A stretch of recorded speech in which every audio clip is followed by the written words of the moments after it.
ലോഞ്ചിങ്ങിനിടെ വാട്സാപ്പിന്റെ പുതിയ അപ്ഡേഷനിൽ ഒരു ബഗ് വന്നിട്ടുണ്ട്. ബാറ്ററി നിലവിൽ സേവ് ചെയ്ത് വെച്ച നമ്പറില്ലാതെ സേവ് ചെയ്ത കഴിവില്ലാതെ മറ്റാരുടെയെങ്കിലും പേര് കാണിക്കുന്നതായി ഫോണിന്റെ ബോൾഡ് ഡിസൈൻ കമ്പനി വക്താവ് നിങ്ങൾ മെസ്സേജ് അയക്കാൻ ഇതിന് IP54 മറ്റേതെങ്കിലും ജലപ്രതിരോധ മെസ്സേജ് പോകുന്നതായി റിപ്പോർട്ട് പ്രതിരോധവും വാട്സാപ്പിന്റെ അടുത്ത അപ്ഡേഷൻ വന്നാൽ ഇതിന് പരിഹാരമുണ്ടാകും. മോഡുകൾ അതുവരെ ആരും നിലവിലെ വാട്സാപ്പ് ഫോണിന്റെ 13 MB പ്രൈമറി ക്യാമറയ്ക്ക് അടുത്ത കുറച്ച് ദിവസങ്ങൾക്കു ശേഷം സംബന്ധിച്ചിടത്തോളം നിങ്ങൾക്ക് ഒരു water drop auto updation on ആണെങ്കിൽ അത് ഓഫ് ചെയ്ത് വെക്കാനും മറക്കരുത്.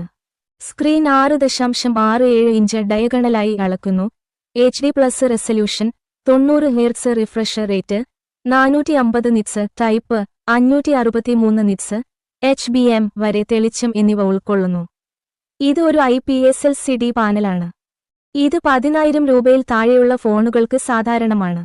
മറ്റ് സവിശേഷതകളിൽ side mounted finger print reader, 15 what wired charging വേഗത, മൈക്രോSD കാർഡ് വഴി 2 TB വരെ വികസിപ്പിക്കാവുന്ന മെമ്മറി, 3.5 mm ഓഡിയോ ജാക്ക്, ഒരു പോർട്ട്, താഴെയായി അഭിമുഖീകരിക്കുന്ന സ്പീക്കറുകൾ, ഡ്യുവൽ 4G വോൾട്ട് പിന്തുണ എന്നിവയും ഫോണിന്റെ സവിശേഷതകളാണ്.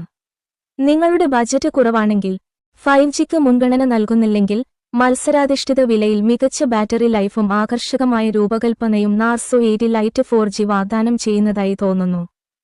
സെക്കൻഡറി ഫോൺ ആഗ്രഹിക്കുന്നവർക്കും 5Gക്ക് മുൻഗണന നൽകാത്തവർക്കും ഇത് അനുയോജ്യമാകും.